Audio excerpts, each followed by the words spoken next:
Assalamualaikum warahmatullahi wabarakatuh. Waalaikumsalam. Selamat malam Tribuners, jumpa lagi dengan saya Arwanto, redaktur Tribun Sumsel. Hari ini kita kedatangan tamu istimewa, Kepala Badan Pusat Statistik Palembang, Bapak Edi Subeno SEMSI, yang sudah hadir di tengah-tengah studio malam ini. Selamat datang di studio Pak Edi. Selamat, terima kasih Mas Wawan. Ya. Ya. Sehat Pak ya? Alhamdulillah sehat walafiat. Ini Pak Edi ini dipenuhi angka-angka. Iya, saking dipenuhinya ke rambut nggak tumbuh-tumbuh nih Mas. Pak, kita ngobrolnya santai aja Pak ya. Siap.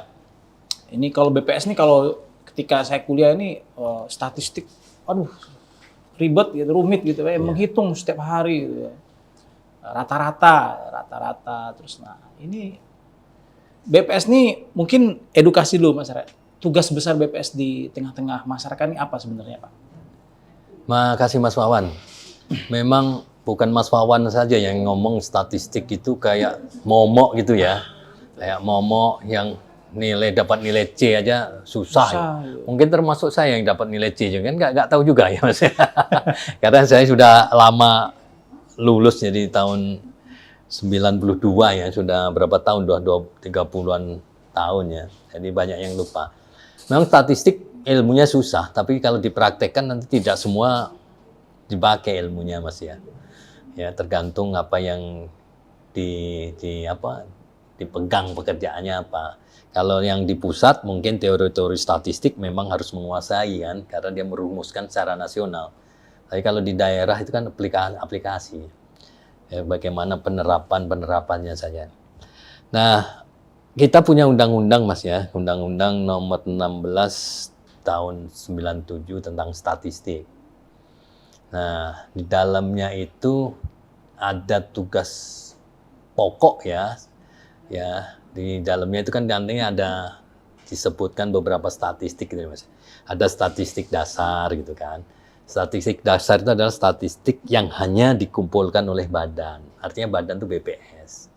Kemudian statistik sektoral itu statistik yang dikumpulkan oleh biasanya dinas instansi di luar BPS. Jadi kemudian statistik khusus yang ketiga itu biasanya digunakan untuk kepentingan-kepentingan khusus. Kalau pilkada statistik khusus itu banyak nanti. Misalkan ada quick count. Nah, itu pakai statistik khusus. Beda ya. Tetap teorinya statistik tapi hanya digunakan untuk kepentingan orang-orang tertentu. Nah, kalau statistik sektoral hanya digunakan oleh lembaga-lembaga yang mengumpulkan itu. Misalkan dinas koperasi. Ya mengumpulkan data-data usaha. Jadi untuk kepentingan pemerintah daerah sektoral secara umum, tapi diserai oleh ke koperasi. Tapi yang statistik dasar itu statistik yang bisa digunakan oleh siapa saja Mas. Baik oleh BPS sendiri, di luar BPS kayak mahasiswa, pengusaha, semuanya boleh boleh menggunakan statistik dasar.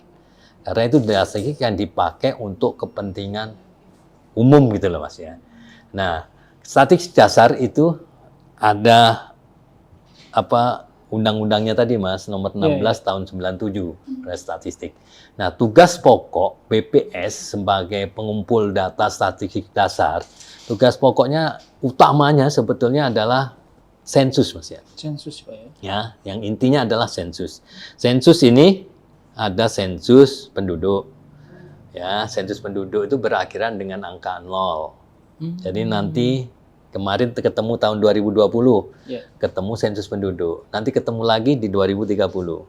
Kemudian yang berakhiran dengan angka 3, ya itu sensus pertanian.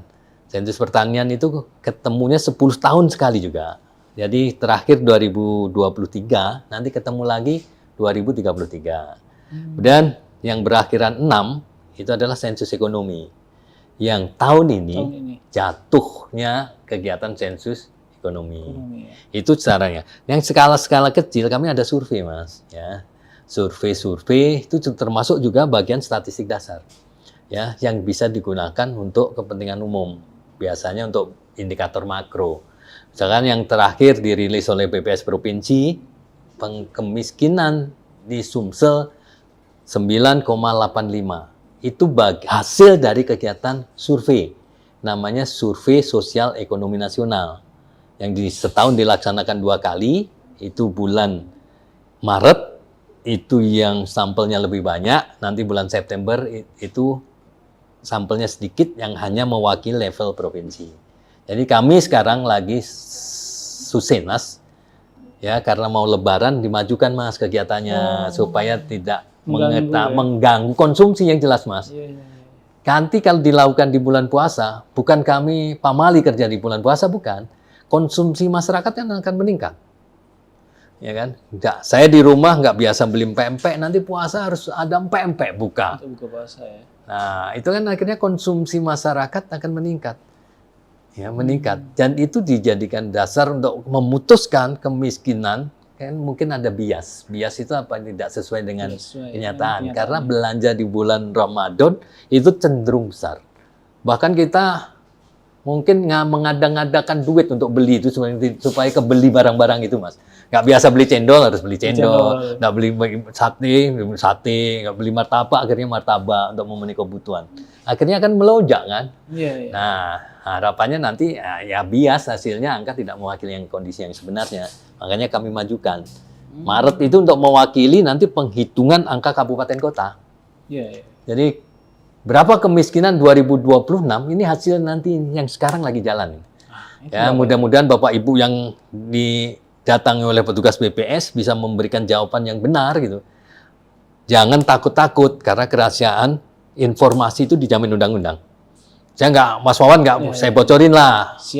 Walaupun saya tahu, misalkan saya lihat kuesioner, oh ini Mas Wawan di Tribun kemarin, konsumsinya banyak. Saya nggak boleh ngomong itu. Ada undang-undang yang melarang. Undang-undang 16 tahun 97 tadi. Jadi nggak bisa. Kami walaupun itu tidak bisa membocorkan. Dan jangan takut Bapak Ibu yang didatangi petugas memberikan jawaban apa adanya. Itu untuk menghasilkan data yang berkualitas kondisi sebenarnya gitu. Kalau Bapak Ibu didatangi petugas datanya bohong, ya ekonomi kita nggak tergambar dengan baik kan. Nah, petugas kami kan nggak tahu Mas kalau dibohongi. Misalkan ditanya beli emas enggak, padahal beli LM gitu kan, nggak tahu kan. Ya itu kan akhirnya kebohongan jadi sedikit-sedikit itu tidak bisa menggambarkan ekonomi dengan sebenarnya kan. Nah, itu nanti ada registrasi Mas ya. Satunya registrasi itu pengumpulan data melalui ya misalkan datang ke dinas, instansi, mengumpulkan data itu juga akan dilakukan oleh BPS.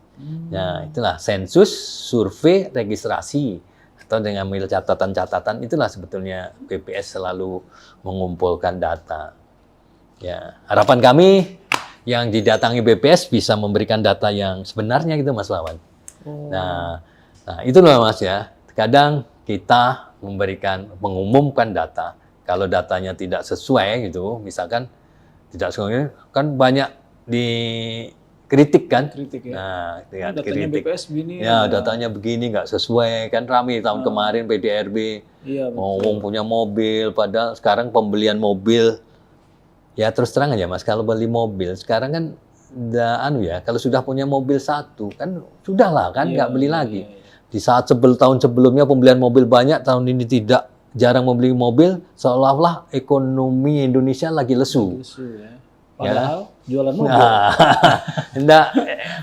Peristiwa di satu titik tidak bisa dijadikan mengambil kesimpulan gitu.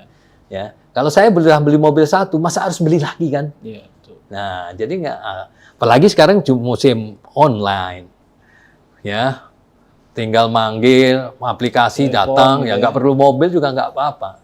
Ya, jadi itulah perekonomian itu ya satu kejadian yang nggak boleh lah untuk menyimpulkan. Nah, padahal BPS mengumpulkan ribuan komoditas loh Mas untuk menghasilkan namanya perekonomian data pertumbuhan ekonomi segala macam. Nah, catatan penting Mas ya, kalau produksi itu menurun ya, belum tentu PDRB juga ikut menurun Mas. PDRB itu menggambarkan perekonomian gitu ya. Ya misalkan produksi batu bara turun gitu kan. Apa itu nanti otomatis perekonomian turun? Belum tentu. Karena PDRB itu adalah nilai tambah. Siapa tahu nilai jualnya lebih tinggi, kemudian nilai tambahnya semakin tinggi, itu PDRB akan naik di sektor itu. Jadi nggak bisa diputuskan bahwa yang penurunan produksi, pasti menurun PDRB-nya. Belum tentu. Belum tentu, Pak ya. Apalagi apa yang sudah naik, produksinya banyak, apa tentu naik juga PDRB? Belum tentu. Nilai tambah di situ tuh kan. Jadi dibandingkan dengan periode tahun dasar gitu. Ya, jadi agak melenceng dikit Mas jawaban Siap. tugas pokok BPS itu sebetulnya intinya Banyak itu aja Mas, sensus, survei, registrasi ya. Tapi jenisnya banyak sekali. Ya. Oke, banyak sekali. Kalau dihitung dengan jari aku kurang Mas kegiatan Banyak, BPS. setiap hari, Kalau Pak, ya. ditanya satu-satu saya juga nggak hafal kalau nggak buka catatan. Pak, Ya, soal itu, Mas. pertumbuhan ekonomi kan kebenaran 2026 Pak ya lagi di Iya. kemarin juga dirilis ya di Iya, itu satu digit katanya. 25. Iya. Ya. Nah, itu apa arti penting data itu buat masyarakat, Pak? Sebetulnya laju pertumbuhan ekonomi itu melihat perkembangan bagaimana kinerja pemerintahnya Mas ya. Kalau semakin tinggi pertumbuhan ekonomi berarti kan kinerja pemerintah bagus terhadap indikator-indikator yang disusun untuk pertumbuhan ekonomi itu. Sebenarnya tidak muncul tiba-tiba Mas ya pertumbuhan ekonomi. Jadi ada misalkan kategorinya itu ada sejumlah 2021 kategori. Di setiap kategori itu ada subkategori yang jumlahnya lebih banyak.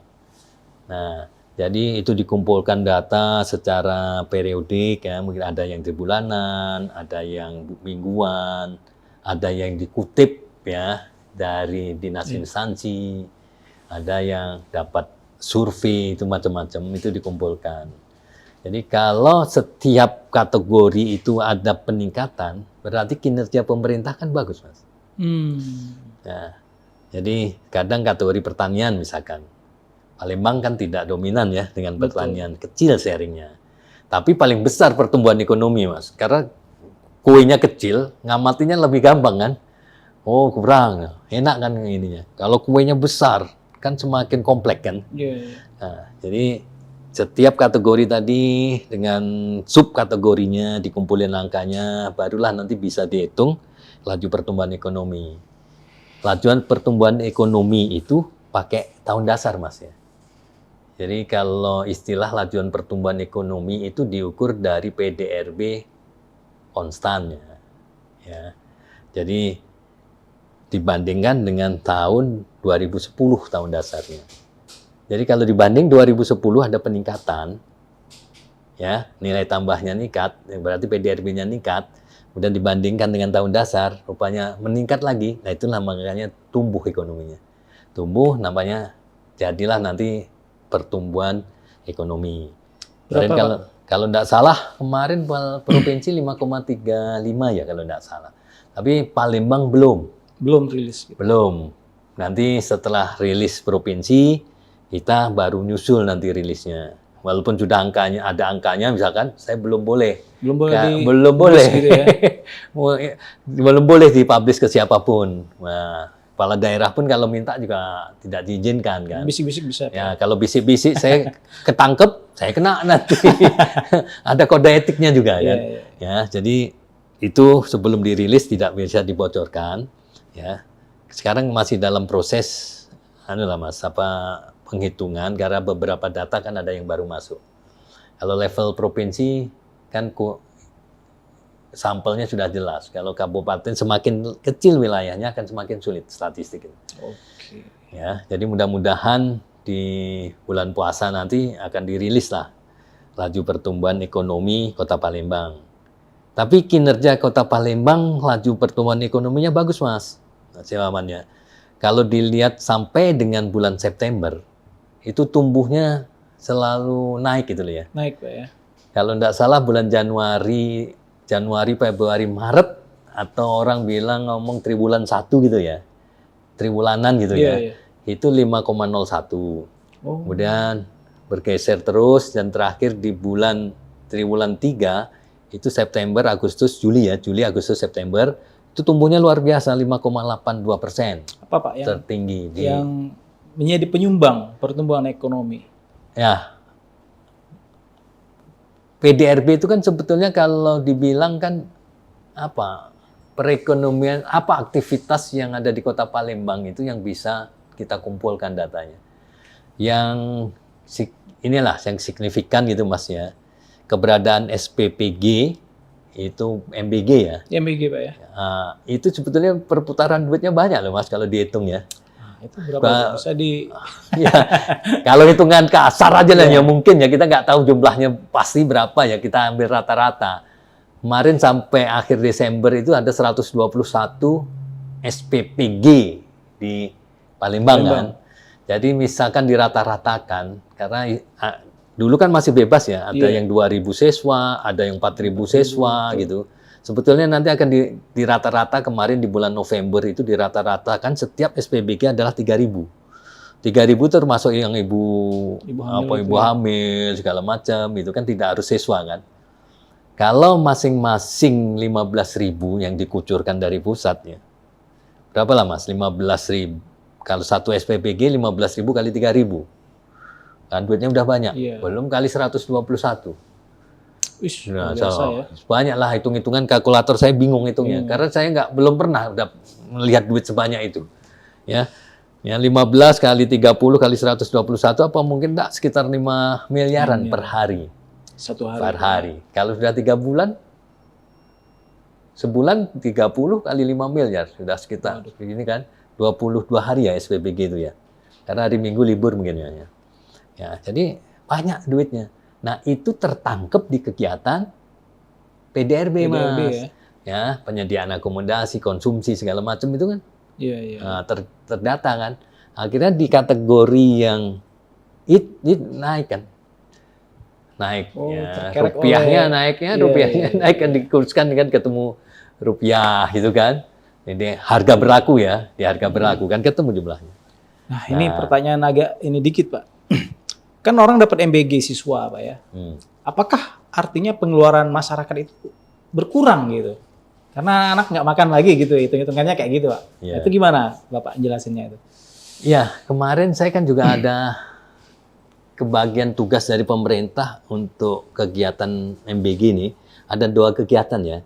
Kemarin kami mengawasinya dengan di SPBG-nya, ya, model kegiatan yang sampelnya SPBG, ke sekolahan, segala macam. Dan kemudian ada lagi survei namanya baseline, itu mengukur manfaat SPBG di tingkat rumah tangga. Itu maksud saya. Apakah manfaatnya ada di SPBG, dibagi rumah tangga. Nah, ya memang bermacam-macam. Kalau orang kaya nerima SPG itu ngerepotin Mas. Ya, misalkan ya, kalau orang kaya mungkin, tapi banyak di Palembang ini ya, yang sangat tergantung dengan MBG. Jadi banyak siswa-siswa itu memang terbantu dengan kegiatan MBG, ya. Yang selama ini makannya tidak jelas, jajannya tidak, akhirnya dibantu dengan MBG, menikmati. Ya, menikmati, mereka akan terima kasih terhadap negara yang telah memberikan ini, gitu kan. Nah, seberapa manfaatnya, apa berpengaruh terhadap rumah tangga? Yang jelas, iya Mas, ya. Itu akan mengurangi pengeluaran dari rumah tangga. Walaupun duit saku masih ada Mas yang dibagikan. Betul. Karena pagi kan siswa yang biasa berangkat pagi belum sarapan, dia harus sarapan dulu supaya tetap ada uang saku. Tapi secara umum akan menekan pengeluaran oleh di rumah tangga kan. Bagi yang ada siswa. Kalau saya kan bukan penerima MBG, anak-anak saya sudah bujang. Ya, udah besar jadi nggak menerima, saya nggak merasakan, terus terang nggak merasakan, tapi survei kami terlihat bahwa MBG itu memang sangat diperlukan oleh masyarakat. Bagi sektor ekonomi Pak, apakah MBG ini juga menyumbang inflasi gitu? Ya sering Mas ya, harga cabai naik, kelangkaan di pasar. Sekali lagi kan, hukum ekonomi kan, terjadi kelangkaan, harga naik kan. Nah, harga naik itu karena kelangkaan itu sering. Itu karena orang, pedagangnya yang ngomong, ini nggak kebagian gara-gara diborong oleh MBG gitu kan. Nah, dapat sedikit gitu kan. Nah, kalau saya di rumah tinggal orang 2 ya nggak merasakan Mas ya. Karena belinya juga cabai nggak banyak kan. Cukup nanam sendiri itu sudah cukup kan. Jadi pengakuan responden, pengakuan kan survei di pasar Iya. itu yang ngakunya begitu. Oh. Ya, tidak kebagian karena langka. Ya, karena langka ya. Alhamdulillah kan pemerintah kota cepat tanggap, akhirnya ada kerjasama. Misalkan yang terakhir itu dengan himpunan pengusaha muda itu memberikan bantuan, misalkan cabai ya, untuk masyarakat yang membutuhkan. Kemudian dari Bulog itu kan menyediakan, dan BI segala macam. Ya akhirnya yang meminimalisir yang kelangkaan itu akan menjadi barangnya menjadi ada gitu. Nah, cuma ya belum menyeluruh se kota Palembang. Iya, Tapi ada tempat titik-titik yang telah ditetapkan. Nah, jadi itulah mungkin ada yang merasa sulit membeli, ada sebagian yang tidak gitu. Nah, kami belum survei nih berapa yang sulit, berapa yang mudah itu belum ada angkanya. Ya. Jadi walaupun masyarakat ngomong semakin sulit ya, saya nggak punya datanya. Ya. Ke pertumbuhan ekonomi itu berarti ikut menyumbang juga, Pak ya? Menyumbang, iya, menyumbang karena terjadi transaksi itu kan. Iya. Ya, itu aktivitas ekonomi itu akan dikumpulkan di untuk menghitung PDRB tadi. PDRB tadi, Pak ya. Iya. Proyeksi, Pak, pertumbuhan ekonomi di Sumsel dan Palembang sendiri, Pak. Gimana lah, BPS itu bukan tukang meramal ya sebetulnya. Tapi rata-rata tadi kan saya bilang gitu kan. Ya kita belum punya data yang TW4 ya. Ini 5,82 itu kan tertinggi sepanjang sejarah ini Palembang. Ya. Selama ini kan 5,1, kemarin terakhir di 2024 kan 5,13 gitu kan. Ya, itu sampai Desember. Nah, sampai September di 2025 sudah 5,82. Kita lihat nanti yang Oktober, November, Desember. Kalau kita lihat adanya aktivitas ekonomi kemarin, ya mungkin positif, Mas. Kemarin kan ada Korpri misalkan ya. Iya. Korpri itu kan se-Indonesia. Artinya ada transaksi ekonomi di tempat-tempat yang diselenggarakan itu kan. Kalau Mas lihat ada pedagang yang tidak biasa di situ jadi ada. Misalkan jualan Korpri. Pin Korpri itu banyak. Ya beramburan, empek-empek, pedagang kaki lima banyak. Nah, terjadi transaksi itu kan menambah perekonomian kan. Artinya jumlah uang yang beredar di saat itu kan banyak. Nah, kemudian ada lagi kemarin waktu itu wali kota menyelenggarakan kejuaraan bulu tangkis se-Sumatera Selatan gitu kan. Yang dipusatkan di Palembang. Ya. Artinya kan nanti ada pergeseran perekonomian kan. Ya, perekonomian ya saya yakin akan meningkat ya. Ya akan meningkat, tapi seberapa tingginya? Apa lebih tinggi dari 5,82? Apa lebih rendah dari 5,82? Ya insya Allah yang jelas akan lebih baik dibanding tahun 2024. Ya, karena aktivitas ekonomi yang banyak yang terjadi di Palembang. Oke. Pak, kalau angka kemiskinan sendiri, Pak, di Palembang? Alhamdulillah masih angka kemiskinan di Palembang itu bahasa Palembangnya ada beringsut ya, beringsut turun gitu loh ya. Turun ya, beguyur. Beguyur ya, beguyur. Kalau tahun kemarin 9,77%, ya tahun 2024, dan 2025 turun 0,73% menjadi 9,04. Nah 9,04 itu kali 1,8 juta mungkin ada sekitar 165 jiwa kali ya, 165.000 jiwa yang hidup di bawah garis kemiskinan. Ya, artinya yang tadi Mas, belum tentu yang di bawah garis kemiskinan ini bertahan ya, stagnan di situ. Kalau orangnya rajin, dapat pekerjaan, dapat segala macam kan bisa naik di atas garis kemiskinan, akan terentaskan. Ya, mudah-mudahan program wali kota ini ya bisa mensupport ya, bisa sampai ke level bawah, akhirnya nanti bisa terangkat yang garis kemiskinan, ya mudah-mudahan bisa berkurang dari 9,04.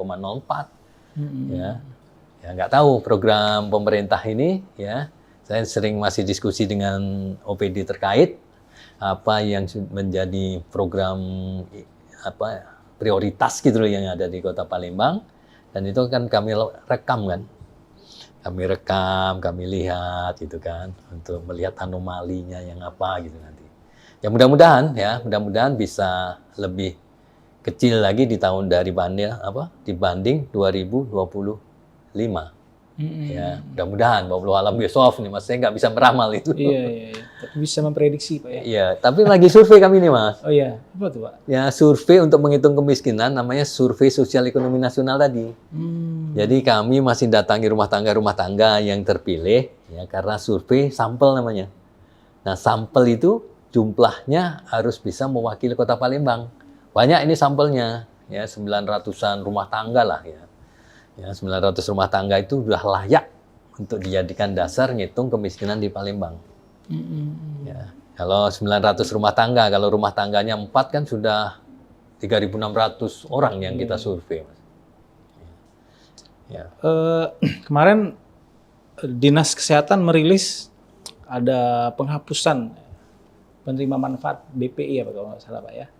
Nah itu cerminnya apa itu Pak? Apakah masyarakat kita perekonomiannya jauh lebih baik kayak gitu? Karena penerima manfaat itu banyak, ratusan ribu kalau nggak salah dicoret itu Pak.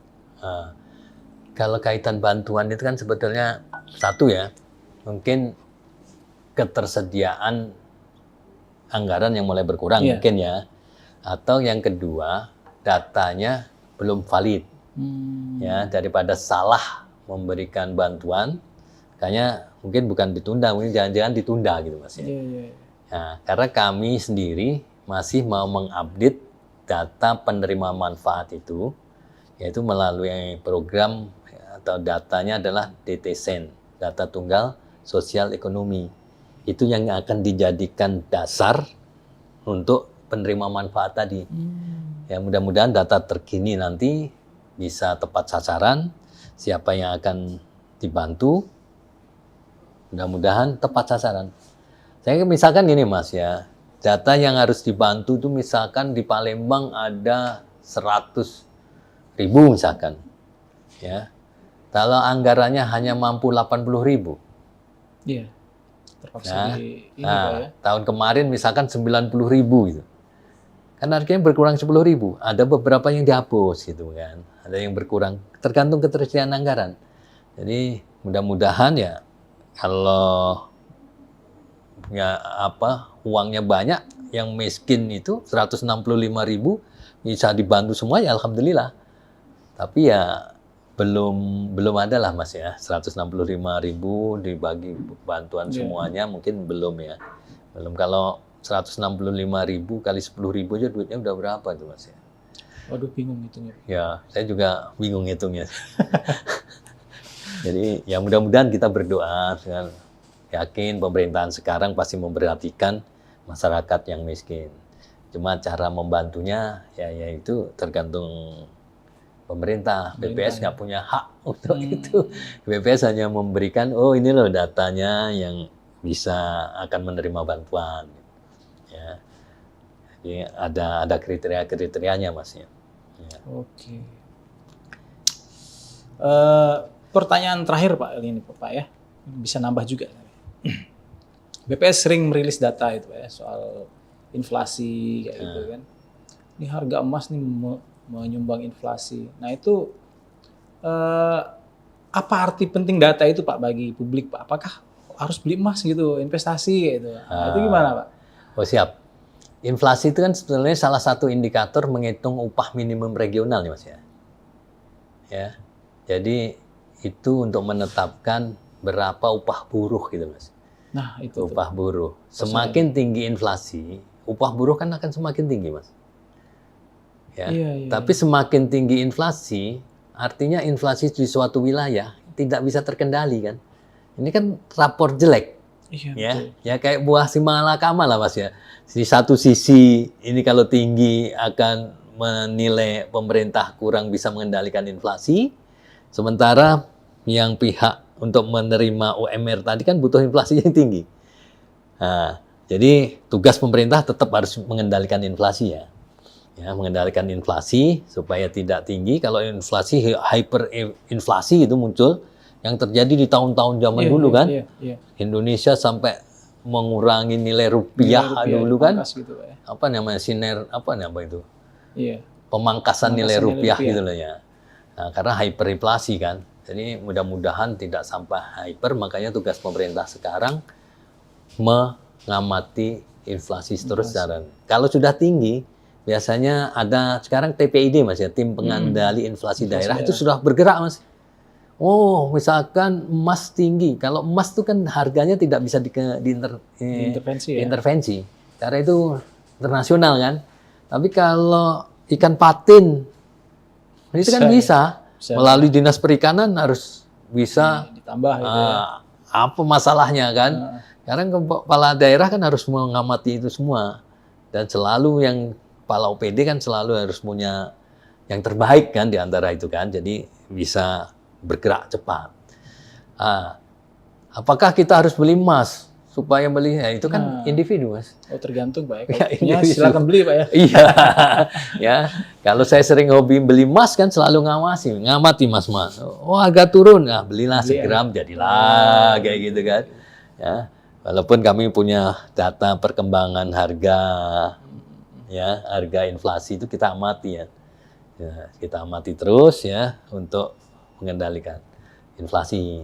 Yang ada beberapa yang harga itu tidak bisa dipengaruhi Mas ya. Ya, semua kebijakan tergantung pemerintah. Misalkan harga bahan bakar. Iya, bisa Pak ya. Nggak bisa kan? Oh turunkan POM itu kan nggak bisa. Bisa, betul. Ya tiket pesawat misalkan walaupun tiket transportasi. Dihimbau jangan naik tuslah 25%. Apa yang terjadi? Kan masih ada yang harganya lebih dari itu. Ya. Jadi yang jelas BBM itu nggak bisa, emas tidak bisa kan? Ya, jadi listrik kayak gitu kan nggak bisa. Nah, kalau PDAM kan tergantung pemerintah daerah ya. Mau nurunkan kan tergantung kebijakan pemerintah daerah. Ya, jadi itu yang kalau lainnya kayak sayuran, buah-buahan, tanaman bahan makanan kayak itu kan yang kita amati di pasar ya mungkin bisa kan diintervensi. Ini tuh Mas. Fokus 2026 sendiri Pak, kinerja BPS ini kemana nanti Pak? Ada 2 agenda besar Mas yang harus kami lakukan ini ya. Jadi yang pertama sensus ekonomi 2026. Ya, kemudian nanti direncanakan mengupdate DTSEN tadi. Yeah. Data tunggal sosial ekonomi. Nah, kenapa saya bilang agenda besar? Karena SE 2026 ini sangat dinanti Mas. Sangat dinanti oleh pemerintah. Kita tahu lah Mas ya. Pemerintah telah menetapkan di 2029, ini maaf kalau ada perubahan saya belum mengikuti berarti ya. Menetapkan misalnya laju pertumbuhan ekonomi di 2029 adalah 8%. Nah, 8% itu bisa tercapai jika data dasarnya itu terkumpul dengan baik. Gitu. Semua peduli dengan data. Nah, Sensus 2026 ini diharapkan bisa memberikan yang terbaik buat pemerintah daerah. Dari 21 kategori, hanya 3 yang tidak dikumpulkan dalam sensus ekonomi. Ya kayak pertanian dan jasa pemerintahan itu kan tidak dikumpulkan. Nah, sudah ada sensus pertanian tahun 2023 untuk pertanian. Nah, ini akan menghasilkan data yang luar biasa kalau menurut kami, Mas. Tapi ini kalau semua lini bisa mendukung, Mas. Karena nanti sensus ekonomi ini akan mengcover, mendata yang hidden ekonomi. Jadi sekarang istilahnya apa ya? Digital ekonomi gitu kan. Online, e-commerce, segala macam. Itu kan kita belum punya datanya secara lengkap. Ya, saya yakin di Palembang itu pemain e-commerce-nya banyak. Itu akan tertangkap jika dilakukan pendataan door to door, Mas. Oh. Jadi setiap rumah nanti akan didatangi oleh petugas. Ya insya Allah bulan April itu sudah mulai pelatihan petugas nantinya. Ya pelaksanaan lapangan bulan Mei, Juni, Juli. Palembang lumayan loh petugasnya diperkirakan 1.500-an orang yang akan mendatangi seluruh rumah yang di Palembang. Tapi tetap nanti kita latih Mas ya, supaya konsep definisi, metode, segala macam seragam. Nah, hidden economy nanti akan didatangi oleh salah satu petugas yang 1.500 itu gitu. Nah, Assalamualaikum. Ya, mohon bantuan Bapak Ibu semua jangan ditolak loh kalau ada petugas sensus ekonomi. Gitu ya. Supaya dan jangan ragu untuk memberikan jawaban Mas Wawan ya. Berikan jawaban yang jujur gitu kan, apa adanya. Kami jamin data itu dirahasiakan, Mas. Kami punya Undang-Undang 16 tahun 97 tentang statistik menjamin responden untuk memberikan jawaban. Ada sanksi, Mas, kami kalau bisa membocorkan data itu. Ada sanksi yang berat. Sama saja sebetulnya rumah tangga yang didatangi tidak memberikan data itu juga ada sanksinya sebetulnya. Tapi kami tidak berharap begitu. Jadi mohon kerjasama dengan Bapak Ibu semua ya yang didatangi itu bisa memberikan jawaban apa adanya. Jangan takut kerahasiaannya, kita jamin ya. Kami tidak pernah memberikan data ke pajak gitu kan. Datanya tetap hidden di BPS, di servernya BPS ya. Ya tahu selama ini belum ada isu bocor data di BPS belum ada gitu kan. Diambil oleh untuk kepentingan yang tidak belum ya, mudah-mudahan tidak terjadi Mas ya. Tidak terjadi sehingga kerahasiaan data individu itu bisa terjaga. Tapi kami akan tetap menampilkan mungkin nama perusahaannya, alamatnya di mana gitu. Bisa nanti semua orang bisa sharing ya Mas. Oh misalkan di Palembang seberang Ulu ini kok banyak empek-empek ya. Banyak empek-empek. Kalau kuliner kan bisa diarahkan ke sana gitu kan. Oh di sini banyak ikan. Ikanmu ada ini ya kurang bahan baku, bisa beli dari sini. Jadi di antara pengusaha itu bisa sharing sebetulnya, sharing informasi. Dan untuk mahasiswa yang lagi nyusun itu bisa bermanfaat. Ya, bisa. Apalagi untuk bagi pemerintah, Mas. Ya, PDRB nanti akan dihitung mudah-mudahan menghasilkan yang lebih baik tahun 2026 sehingga akan tergambar secara lengkap. Mudah-mudahan perekonomian 2026 nanti akan lebih baik dibanding tahun sebelumnya. Nah, mudah-mudahan ya, mohon bantuan Bapak Ibu semua ya, warga Palembang ya, untuk bisa memberikan data yang benar apa adanya sehingga kami memberikan data yang berkualitas. Nah, kemudian yang kedua DTSen. Ya, mungkin selama ini kan isu-isunya macam-macam lah, data yang beredar di lapangan di dinas segala macam bermacam-macam ya. Ada namanya P3KE misalkan. Ada namanya DTKS. Ada namanya macam-macam, ada yang dari untuk bantuan PKH. Nah, itu datanya berbeda-beda. Tapi data itu sudah kami gabung sebetulnya sekarang. Sudah kami gabung menjadi satu namanya DTSen tadi, Mas. Harapannya DTSen ini menjadi data tunggal ya. Tidak ada lagi nanti P3KE, DTKS itu tidak ada lagi. Ya. Kan ini sudah digabung dengan Dukcapil, NIK-nya itu. NIK-nya sudah digabung sama dengan di Dukcapil. Kemudian listrik sudah gabung dengan PLN. Ya, jadi pengguna listrik yang berapa watt itu udah isinya. Ya. Nah, itulah nanti yang akan dibawa ke lapangan, akan dimutakhirkan, Mas. Ya, barangkali data gabungan-gabungan itu kan macam-macam, Mas ya. Ada yang sudah meninggal tapi masih tercover. Ya, ada yang sudah pindah masih tercover. Ada yang belum terdata, didata. Nah, itulah nanti kita nyari inklusi error sama eksklusi error ya. Yang tidak layak kita keluarkan. Ya, yang belum itu kita masukkan gitu.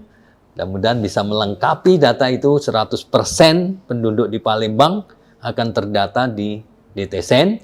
Kemudian yang rumah tangga yang mulai dari yang termiskin sampai terkaya benar gitu kan. Jadi kebijakan pemerintah memberikan bantuan bisa tepat sasaran. Itu Mas tugas berat bagi tidak ringan ya, nggak boleh ngomong berat ya. Ya. Ini tugas tidak ringan, mohon dukungan semua pihak lah. Ya, jadi mari kita berikan yang terbaik ya. Iya, satu lagi lupa Mas Wawan ya. Yang terakhir yang kami masih jalan ini, kami punya namanya prelis ya. Prelis itu daftar perusahaan yang akan dipakai petugas bulan Mei, Juni, Juli nanti ke lapangan. Itu diperoleh dari kementerian, dari OSS, dari Dirjen Pajak, dari BPS sendiri. Itu kami kumpulkan jumlahnya 232.390. kami dapat support dari Pak Wali Kota bisa dilaksanakan dengan mengumpulkan seluruh RT di kantor lurah. Kami lagi jalan mengecek benar enggak 232.390 usaha itu ada di Kota Palembang. Ya, yang tidak ada kita coret kan, kita ini keluarkan, yang belum ada kita masukkan. Jadi mudah-mudahan nanti memberikan prelist daftar yang dipakai oleh petugas lapangan dengan benar. Tapi jangan khawatir kalau itu kurang lengkap, nanti ada petugas kami yang akan datang melengkapi lagi.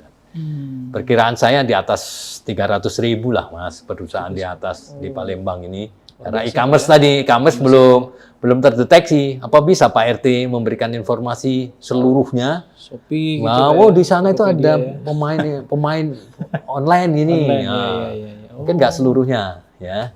Jadi, ayo, mari kita berikan yang terbaik lah. Dan harapan kami, data itu nanti bisa kami tampilkan, kami sajikan sampai level RT, Mas. Kami tahun kemarin sudah buat peta nih, peta seluruh RT ya. Kami RT sudah kami petakan secara digital. Kalau ibarat kami itu sakinahnya lah, kami membangun rumahnya dulu.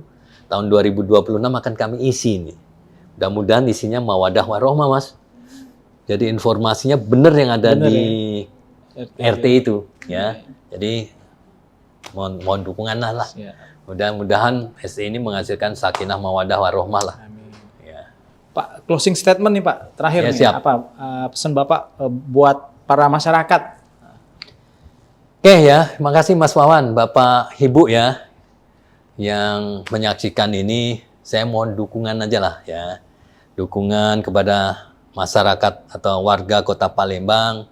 Ayo kita dukung kegiatan sensus ekonomi 2026, kemudian verifikasi DT-Sen, ya, supaya kita nanti bisa memberikan potret ekonomi yang baik dan benar sesuai dengan kenyataan di lapangan.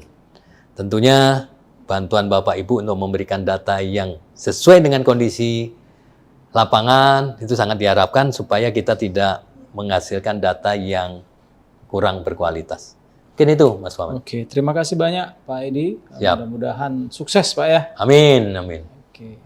Ya, demikian Tribuners bincang-bincang kita dengan Kepala BPS Palembang, Bapak Edi Subeno, MSI. Mudah-mudahan kita bisa bincang lagi dengan beliau dengan tema-tema yang lebih menarik. Wassalamualaikum.